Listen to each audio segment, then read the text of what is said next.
이제 저희 조는 이제 좀 아이스 브레이킹을 하고자 허성조라고 이름을 지었고요. 네, 네, 웃고 가자고 한 말입니다. 네, 이제 바로 딱딱하지만 좀 들어가겠습니다.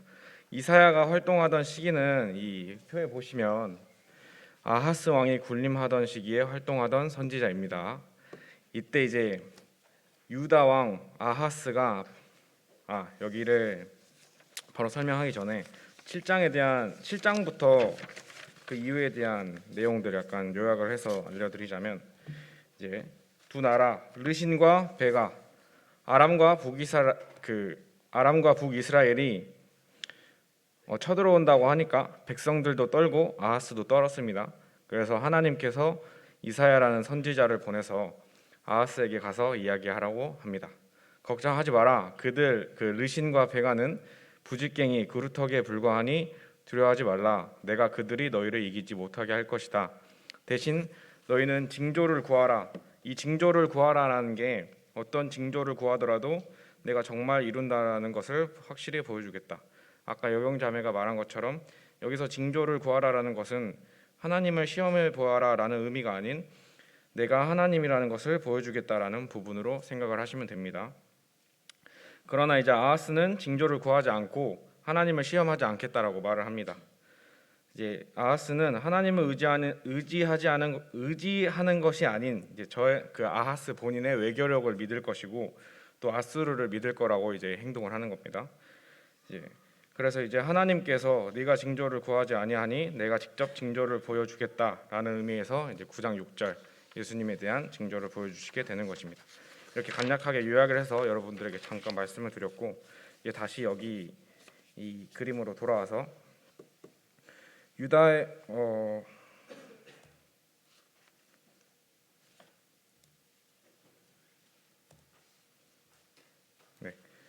유다 왕 아하스가 바알의 우상을 섬기고 이방 사람들의 가증한 일을 하고 이방 제사를 함으로 인하여 하나님께서 아람의 왕 르신이 유다 긴장해가지고 말이 잘 안 나오네요. 긴장하지 마세요.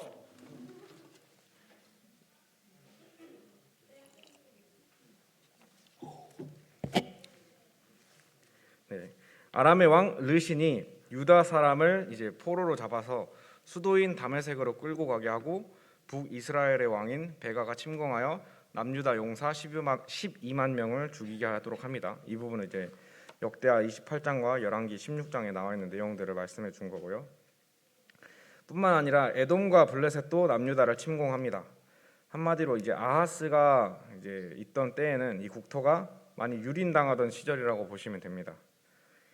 이 상황에서 하나님께서는 이제 아하스에게 징조를 구하여 보아라라고 하였지만 나는 하나님을 시험하지 않겠다라고 말하고 하나님을 의지하지 않고 자신의 외교력을 의지함으로 징조를 구하지 않고 아수르에게 도움을 요청하는 내용입니다.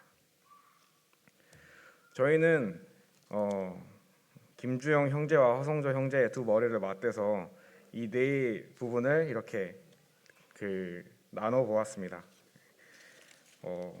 이 표에 대한 부분을 막 지금 여기서 자세하게 이야기하는 것이 아니라 이야기를 하면서 내용과 적용 부분 이렇게 말씀해드릴 것입니다.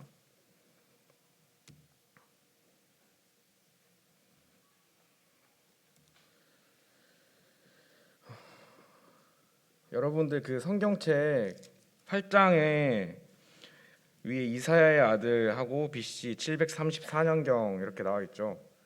이제 또 그 절에 보시면 마헬 살랄 하스바스가 엄마 아빠라고 말할 때쯤이면 이제 보통 몇 살이라고 생각하나요? 이제 아이들이 엄마 아빠라고 말할 때 그래도 생각보다 아이가 막 나이를 많이 먹지 않아도 엄마 아빠라고는 말을 할 수 있습니다. 그래서 이사야의 아들이 이제 나왔던 때는 734년경 이렇게 나와 있지만 아수르가 잠시만요.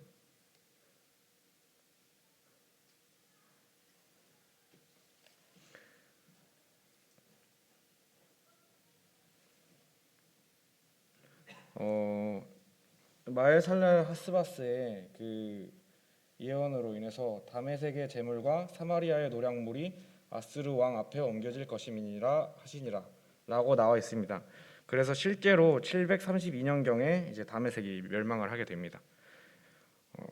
그리고 북이스라엘은 722년에 멸망을 하게 되는데 이제 이 부분에 대해서는 저희가 이제 시간이 많이 있지 않은 관계로 이 앞에 7장 16절에 대한 부분을 여기에 적용해 보려고 했었는데 이제 아직 거기까지는 해결이 안 된 상태입니다. 그래서 여러분들은 아직 여기는 생각하지 않으셔도 될 것 같습니다.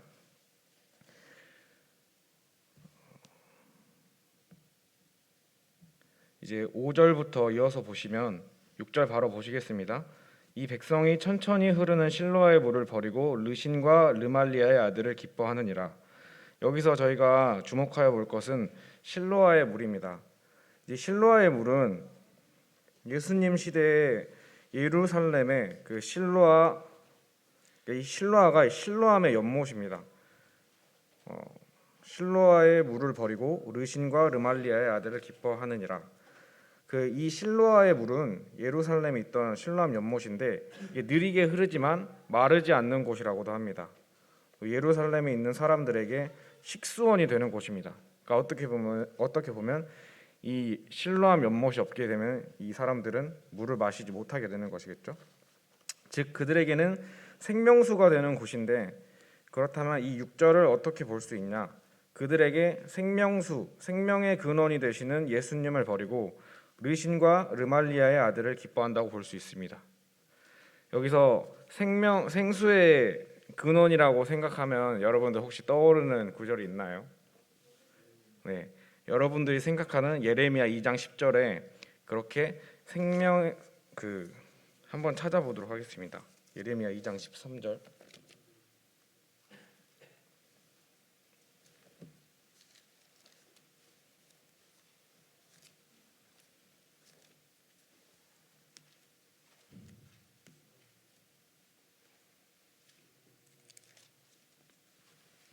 내 백성이 두 가지 악을 행하였나니 곧 그들이 생수의 근원되는 나를 버린 것과 이렇게 나와 있죠.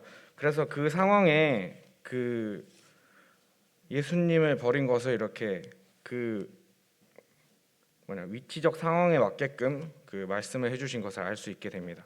그래서 저는 처음에 이제 잘 모를 때에는 생명의 근원된 예수님을 버린 것이라고 그냥 받아들이기만 할 수 있었는데 이 부분을 좀 알게 되니까 왜 이렇게 예수님께서 말씀을 하셨는지를 생각해 볼 수 있게 되었습니다.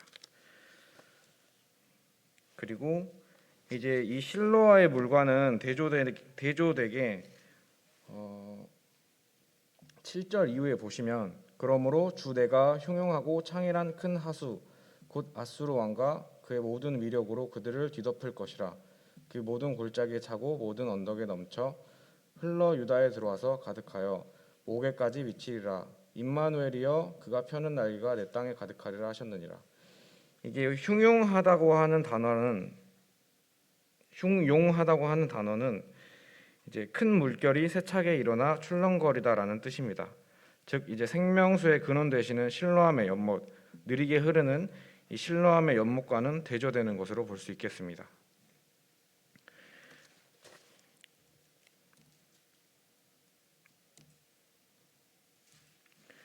이제 이어서 보시면 9절 이후에는 이방 민족들의 온갖 계획을 하더라도 패망하리라. 이는 하나님이 우리와 함께 계심이기 때문이다라고 이제 그 절을 통해서 찾아볼 수 있습니다. 그러니까 다른 민족들에게는 너희들이 어떻게 하든 패망할 것이다. 그리고 그 패망하게 되는 이유가 하나님이 우리와 함께 계심이니라. 그러니까 하나님이 지켜주신다라는 것을 이제 관찰할 수 있는 것입니다. 그것을 통해서 이제 10절, 13절에 만군의 여호와 그를 너희가 거룩하다 하고 그를 너희가 두려워하며 무서워할 자로 삼으라 이런 말씀을 해주시는데요. 자, 여러분들이 두려워하고 무서워할 자가 있는지 한번 질문을 해보도록 하겠습니다. 답은 하지 않으셔도 되고 여러분들 마음속으로 여러분들이 두려워하고 있는 자가 있는지 이러한 부분들을 생각해 보시면 될 것 같아요. 그러니까 여기 부분을 통해서 말씀하고 싶은 것은 우리는 항상 하나님을 경외하며 살아가야 합니다. 어떠한 상황 가운데 있어도 우리는 하나님을 경외하며 살아가야 합니다. 하지만 일상생활을 살아가고 있는 우리에게는 하나님을 잊어버리며 살아가기도 하고 또 시험이나 직장, 어떠한 다른 것들에 바빠지는 삶을 통해서 하나님을 쉽게 잊어버리며 살아가기도 합니다. 이제 그 두려워하며 살아야 한다 이 부분을 이제 다른 단어로 표현을 하면은 우리는 하나님을 경외한다라고 합니다. 그러니까 즉 우리는 하나님을 경외하며 살아가야 합니다. 하나님을 이제 경외하며 살아갈 때 그 이후에 또 말씀 보시면 그가 성소가 14절입니다. 그가 성소가 되시리라. 하나님을 경외하며 살아가면 하나님께서는 성소가 되실 것이고 하나님을 경외하지 않으며 살아갈 때에는 걸림돌과 걸려 넘어지는 반석이 되신다라는 것을 이제 북이스라엘과 남유다를 통해서 우리에게도 말씀해 주시고 있는 것입니다. 이어서 가면 너희는 하나님을 경외하지 않아 많은 사람들이 그로 말미암아 걸려 넘어질 것이며 부러질 것이며 덫에 걸려 잡힐 것이라. 하나님을 경외하지 않는 사람들의 실태를 말씀해 주시고 그로 인해 이사야에게 증거의 말씀을 싸매며 율법을 제자들 가운데에서 봉함하라고 말씀하십니다. 처음에는 제가 이 부분에 대해서 증거의 말씀을 싸매며 율법을 내 제자들 가운데서 봉함하라. 그러니까 전에 이제 하도 죄를 지으니까 저는 하나님의 말씀을 마음에 간직하고 이제 가지고 있으라라는 뜻으로 처음엔 생각을 했었는데 성경을 좀 찾아보고 또 영어 성경도 찾아보니까 여기서 말씀을 싸매며 율법을 제자들 가운데서 봉함하라라고 그 NASB인가 거기로 찾아보니까 Bind up the testimony, seal the law among my disciplines라고 되어 있습니다. 여기서 bind up은 붕대로 매다, 그리고 seal은 봉투를 봉함하다. 그러니까 하나님의 말씀을 마음에 간직하라 이런 뜻으로 해석할 수 있는 게 아니라 그 하나님의 말씀을 정말 그 붕대를 싸듯이 감싸고 그다음에 봉투를 봉함하다. 여러분들이 편지를 쓰잖아요. 그 편지를 보이지 않게 봉투 안에 넣어놓잖아요. 그러니까 하나님의 말씀을 이제 그들에게 더 전하지 말라라는 뜻으로 해석할 수 있습니다. 그리고 야곱의 집에 대하여 얼굴을 가리시는 이라는 표현이 있는데 이제 하나님께서 더 이상 자신을 드러내시지 않으시고 은혜를 베풀지 않으신다는 말을 이렇게 표현하셨습니다. 이제 하나님께서 더 이상 자신을 드러내시지 않고 그다음에 은혜를 베풀지 않다고 이렇게 말을 하였을 때 이사야는 이제 17절에 보시면 후반부에 나는 여호와를 나는 기다리며 그를 바라보리라. 이제 저희에게도 만약에 하나님께서 얼굴을 가리시고 은혜를 베풀지 않으신다 하셔도 저희는 이제 하나님을 저버리고 다른 죄를 범할 것이 아니라 이사야처럼 하나님을 기다리며 그를 바라보는 삶을 살아야 합니다.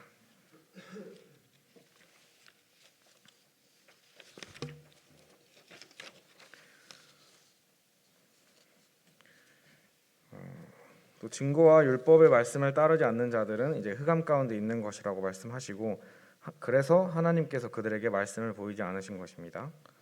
또 단지 이사야의 자녀 스알랴숲과 마을살랄 하스바스의 예표가 되었다 이렇게 말씀하여 주시고 이제 살아있는 하나님이 아니라 죽은 자에게 죄하는 결과 이런 것들을 이제 하나님을 경외하지 않는 사람들은 이제 주절거리며 속살거리는 신접한 자와 마술사에게 물을 것이고 이 부분에 대한 내용은 이제 19절 이어서 보시면 되겠습니다.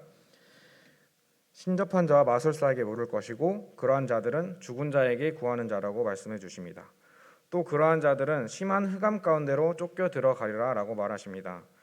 이제 전에 고통받던 자들에게는 흑암이 없으리로다.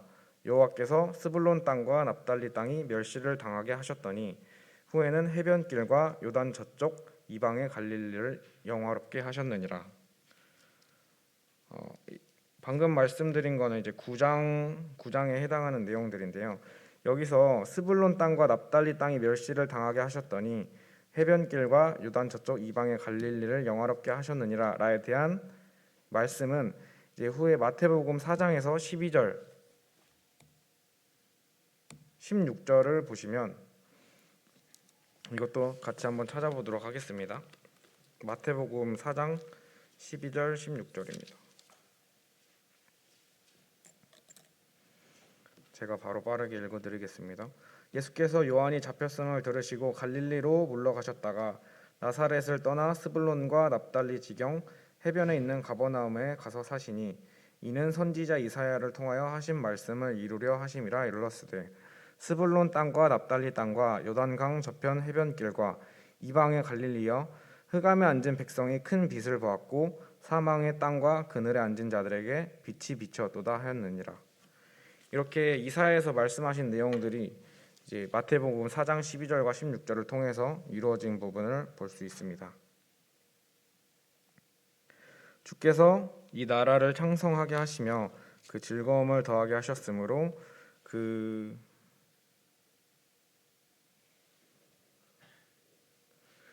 즐거움을 추수하는 즐거움 그리고 탈취물을 나눌 때의 즐거움이라고 표현하셨습니다. 그리고 압제자의 막대기를 꺾으시되 미디안의 날과 같이 하셨음이니이다라고 말씀하십니다. 여기서 미디안의 날은 하나님께서 기드온의 용사 300명을 통해서 미디안 족속들을 멸하신 것을 말씀하시는 것입니다. 300명으로 미디안 족속들을 이긴다는 것, 그리고 그 300명의 용사에게는 횃불이었지만 여호와의 칼인 것을 여기서 이제 미디안의 날과 같이 압제자를 꺾으신다고 말씀하시는 것입니다.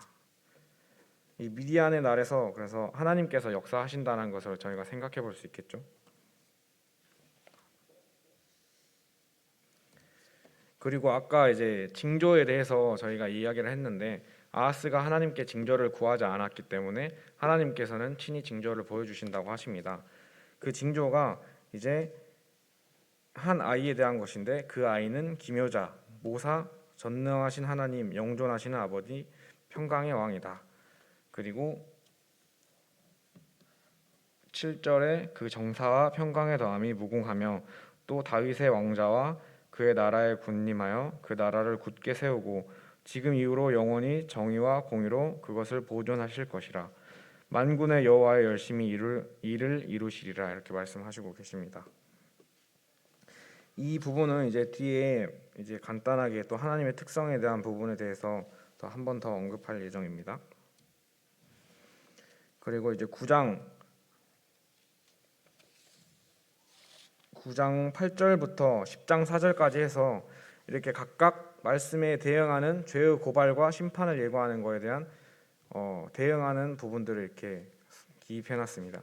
8절부터 10절에 대한 부분을 11절에 대한 11절, 12절, 13절, 14, 16절, 17절 전반부, 17절 후반부, 18절, 그다음에 19에서 21절, 그다음에 10장 1, 2절부터 10장 1, 2절을 이제 하고 10장 3, 4절 이렇게 죄의 고발과 심판을 예고하는 부분에 대해서 나누었습니다.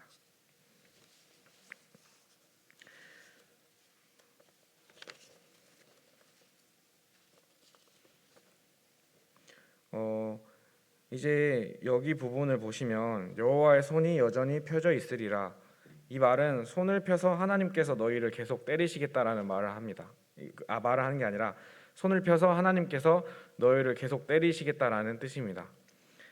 처음에 저는 하나님께서 손을 펴고 계신다라고 해서 이 뜻에 뭐 손을 펴고 있는 게 뭐 어떤 그 의미가 있나? 약간 어떤 의미를 내포하고 있나? 이렇게 생각했었는데 그냥 저희가 사람을 때릴 때 손을 펴가지고 이렇게 뺨을 때리잖아요. 약간 그런 느낌으로 이 죄를 행하는 이 사람들에게 여호와께서 손을 펴고 있다 이렇게 말하고 있는 것입니다. 근데 여기서 보시면 이제 죄를 고발하는 부분이 이렇게 5번 정도 이렇게 나오잖아요. 그리고 이 죄를 통해서 여호와의 진노가 돌아서지 않고 하나님의 손이 여전히 펴져 있으리라라고 말씀하신 게 4번 정도 나옵니다. 이제 그 4번이 12절, 17절, 9장 12절, 17절, 21절 그리고 10장 4절에 이제 나오게 되는데, 이제 사람도 참을 인자 3번이면 살인을 면한다고 하는데, 하나님께서는 이 죄악을 행하는 이 사람을 보고도 4번 이상의 또 죄악을 행하고 있더라도 하나님께서는 그들에게 인내하시고 또 그들을 포기하는 게 아니라 무시하는 게 아니라 그들에게 여전히 손을 펴고 있다라는 것을 또 볼 수 있게 됩니다. 예수님께서는 이렇게 열심히 죄를 짓는 북이스라엘을 치시기 위해서 아수르라는 도구를 사용하시게 됩니다. 이제 주님의 진노의 막대기, 그 손의 몽둥이는 하나님의 분노라고 하십니다. 하나님께서 아수르를 보내어 경건하지 아니한 너희 나라를 치게 하며 나를 노하게 한 너희 백성을 쳐서 탈취하며 노력하게 하며 그들을 길거리의 진흙과 같이 짓밟게 하실 것이다 라고 하십니다. 하지만 아수르는 자신들이 하나님께 사용되는 도구인지 모릅니다. 여기서 또 아수르 왕의 완악함을 볼 수 있는데 10장 12절에 보시면 아수르 왕의 완악한 마음의 열매와 높은 눈의 자랑을 벌하신다 하셨습니다. 자기 손의 힘과 지혜로 이 일을 행하였고 본인을 총명한 자라 또 14절까지 해서 아주 교만한 모습을 잘 볼 수 있게 됩니다. 그래서 아수르 자신은 하나님의 도구이지만 이제 주객이 전도된 모습을 저희가 볼 수 있고, 이제 16절에 아수르와 하나님을 도끼와 찍는 자 그리고 톱과 켜는 자로 비유를 해주십니다. 그로 인해 아수르는 17절에 하루 사이에 소멸될 것이라고 말하십니다. 열왕기 하에 군사 18만 5천 명이 송장되어 버린 모습을 볼 수 있게 됩니다.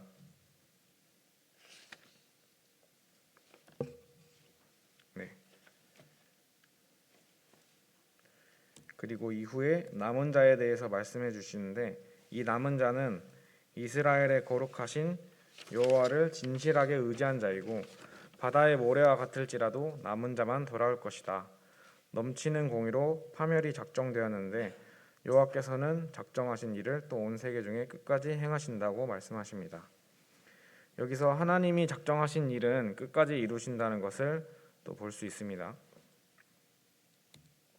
이제 다시 아수르로 돌아와서 아수르를 멸하신다고 합니다. 시온에 거주하는 백성들은, 이제 시온은 예루살렘을 의미하는데 이곳은 남유다 백성들이 그 당시에 있는 곳입니다. 그래서 아수르가 너희를 칠지라도 두려워하지 말라 하시고 여호와께서는 분을 그치시고 아수르를 이제 하나님의 진노로 멸하신다 하십니다. 여기서도 이제 미디안의 날과 같이 아수르를 치실 것이라 말씀하시고, 이제 지금 당장은 아수르로 인해 고통을 받게 되더라도 주 만군의 여호와께서 혁혁한 위력으로 아수르를 꺾으실 것이다라고 하며 10장까지 해서 마무리할 수 있겠습니다. 이제 그 각 장에 해당하는 내용들은 마무리가 되었고, 이제 저희가 찾아볼 수 있는 하나님의 특성을 이야기하고 마무리하도록 하겠습니다.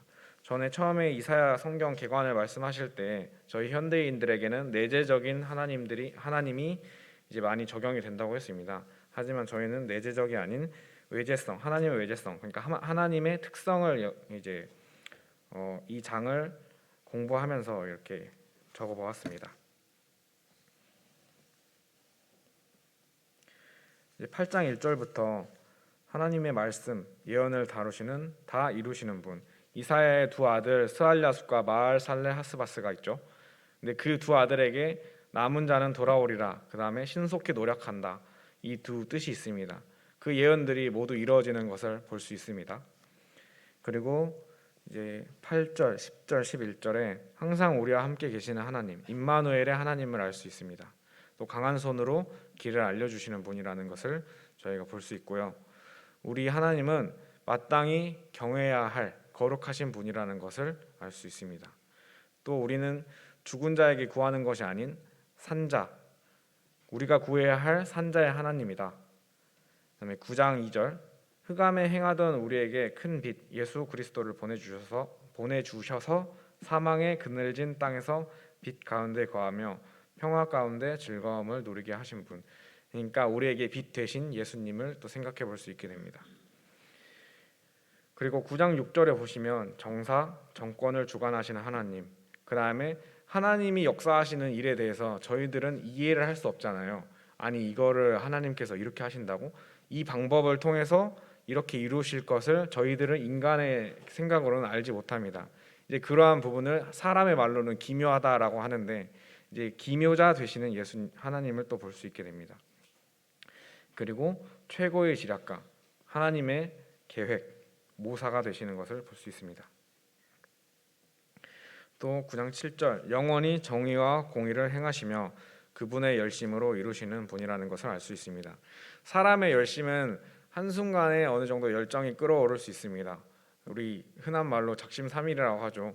근데 하나님께서는 하나님의 열심은 이렇게